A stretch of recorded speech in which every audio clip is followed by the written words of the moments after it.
Hello student, आज हम class 10th के अंदर क्वेश्चन करेंगे। Prove that root two is an irrational number. हमें बताना है कि रूट टू जो है इरेशनल नंबर है।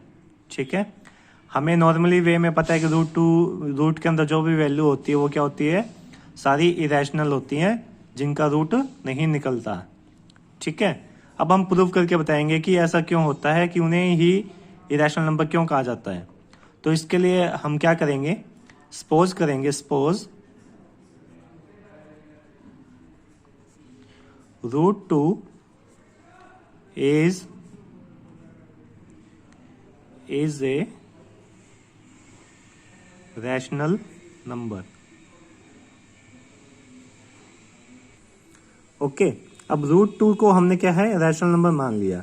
अब रूट टू रैशनल नंबर है तो इसका मीनिंग क्या हो कि रूट टू जो है किसके इक्वल आ जाएगा, ए बाई बी के आ जाएगा। क्योंकि रैशनल नंबर जो होता है वो क्या होता है, पी बाई क्यू की फॉर्म में होता है, यानी कि फ्रैक्शन की फॉर्म में होता है। तो ए बाई बी को हमने फ्रैक्शन में लिख लिया।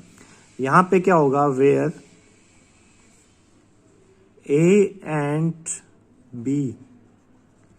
एंड बी जो दोनों है, ए एंड बी, वो क्या होने चाहिए, पॉजिटिव इंटीजर होने चाहिए। क्या होने चाहिए, पॉजिटिव इंटीजर। ठीक है, फर्स्ट ये कंडीशन होनी चाहिए।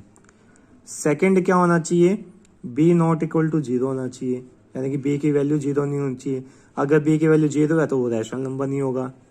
ठीक है, थर्ड क्या होना चाहिए कि ए बाई बी जो है, ए बाई बी ये क्या है, सिंपलेस्ट फॉर्म में होना चाहिए। सिंपलेस्ट फॉर्म, सिंपलेस्ट फॉर्म का मीनिंग क्या है कि ये दोनों आपस में कैंसिल आउट नहीं होने चाहिए। अगर ये सिंपलेस्ट फॉर्म में है तो इनका एचसीएफ क्या आएगा, वहां पे 1 आएगा। क्या आएगा, एचसीएफ ओनली 1 आएगा। फॉर एग्जाम्पल हम मान लेते हैं 3/4 है, ये सिंपलेस्ट फॉर्म है। सिंपलेस्ट फॉर्म है तो इसका मतलब इनका एचसीएफ कितना आएगा, हमारे पास 1 आएगा। एचसीएफ कितना आ जाएगा, 1। ठीक है, जब हम इनका एचसीएफ निकाल लेंगे तो क्या आएगा, हमारे पास 1 आएगा। ओके, अब हम आगे स्टार्ट करते हैं।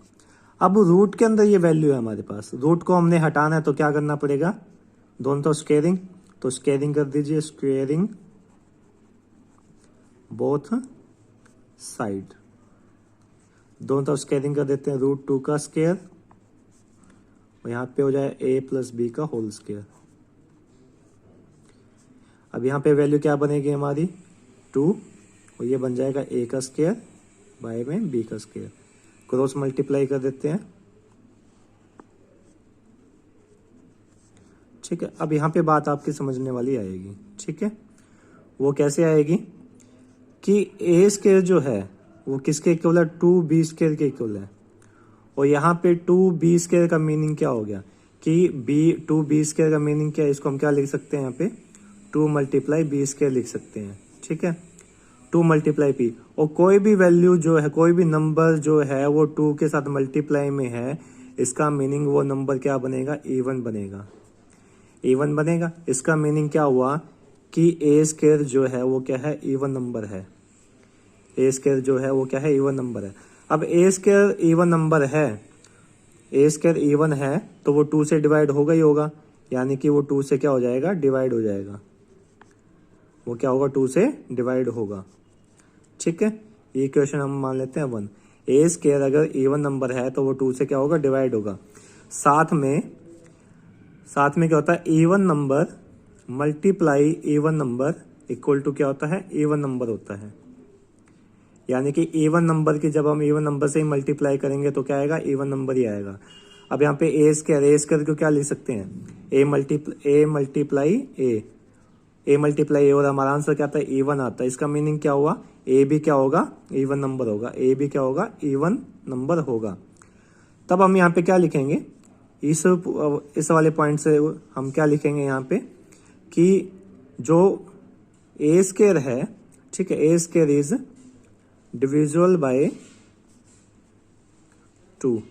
ए स्क्वायर जो है वो किससे डिवाइड होता है, 2 से डिवाइड होता है। ठीक है, क्योंकि ए स्क्वायर इवन नंबर है वो तो 2 से डिवाइड होगा ही होगा। अब ए स्क्वायर जो 2 से डिवाइड हो रहा है और वो इवन है, तो इसका मीनिंग क्या है कि ए जो है वो भी क्या होगा, ए इज आल्सो डिविजिबल बाय 2। इसका मीनिंग क्या हो, ए बी क्या है, इवन नंबर है, क्योंकि अभी हमने यहाँ पे बताया था ए बी क्या इवन है। अब ए बी इवन है तो वो भी 2 से क्या होगा, डिवाइड होगा। ठीक है, यहाँ तक हो गया। जो ये बात मैंने यहाँ लिखी है आप इसे शॉर्टकट में भी लिख सकते हैं कि हम सिंबल मतलब सिंबल के अकॉर्डिंग इसको कैसे लिखेंगे। आप यहाँ लिख सकते हैं 2 डिवाइड्स बाय, ठीक है, 2 divides by A square, so 2 also divides by A. आप इसका भी यूज कर सकते हैं। ठीक है, यहाँ पे क्या लिखो, A square is divisible by 2, so A is also divisible by 2। तो आप इतना लिखने की बजाय आप यहाँ पे डायरेक्ट भी ले सकते हैं, ए यानी कि 2 डिवाइड्स ए स्क्वायर, ठीक है, सो 2 डिवाइड्स ए। ओके, और साथ में आप यहाँ पे क्या कर सकते हो, लिखना चाहो तो आप ये भी हो गया, आप इसके जगह एक और वैल्यू लिख सकते हैं। यहाँ पे हम क्या लिखेंगे कि p divides x square and also p divide x where x is any positive integer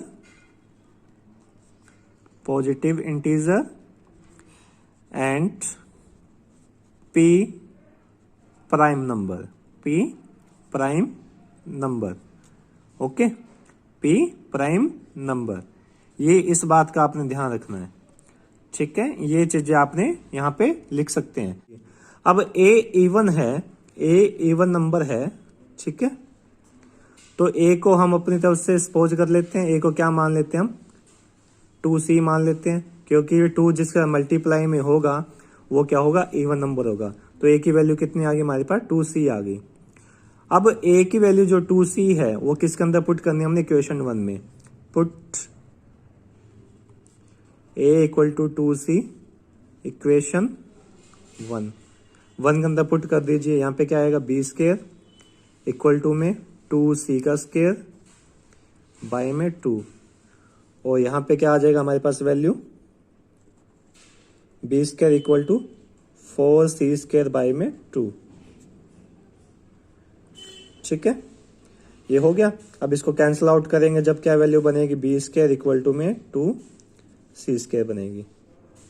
अब फिर वही बात आ गई हमारे पास कि b स्क्वायर जो है किसके इक्वल है, 2c स्क्वायर के है, यानी कि b स्क्वायर की वैल्यू क्या होगी, इवन होगी।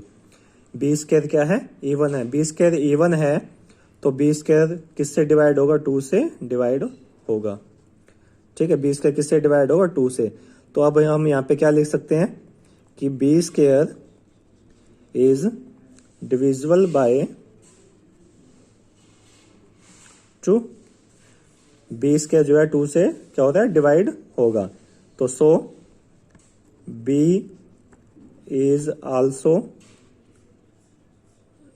Divisible by 2। b भी क्या होगा, 2 से डिवाइड होगा। ठीक है, दोनों अब कंडीशन देखिए, ये हमारी होगी इक्वेशन नंबर 2 और ये थी हमारी इक्वेशन नंबर 1। फ्रॉम 1 एंड 2 हम यहां से स्टार्ट कर देते हैं। फ्रॉम 1 एंड 2, इक्वेशन 1 और 2 लेते हैं हम। दोनों में क्या आ रहा है, 2 दोनों वैल्यू में क्या हो रहा है कि a स्क्वायर जो है वो 2 से डिवाइड हो रहा है। ठीक है, इधर से b स्क्वायर भी किससे डिवाइड हो रहा है, 2 से डिवाइड हो रहा है। दोनों कंडीशन में क्या है कि ये 2 से डिवाइड हो रहे हैं। ठीक है, इक्वेशन 1 एंड 2 से क्या होगा, 2 is the common factor of a and b। ठीक है, जब हमने इसको चेक किया इक्वेशन 1 एंड 2 को, तब हमें क्या पता लगता है कि 2 है, क्या है, 2 ओनली कॉमन फैक्टर किसका, a एंड b का। बट हमने सपोज क्या किया था, बट आवर सपोज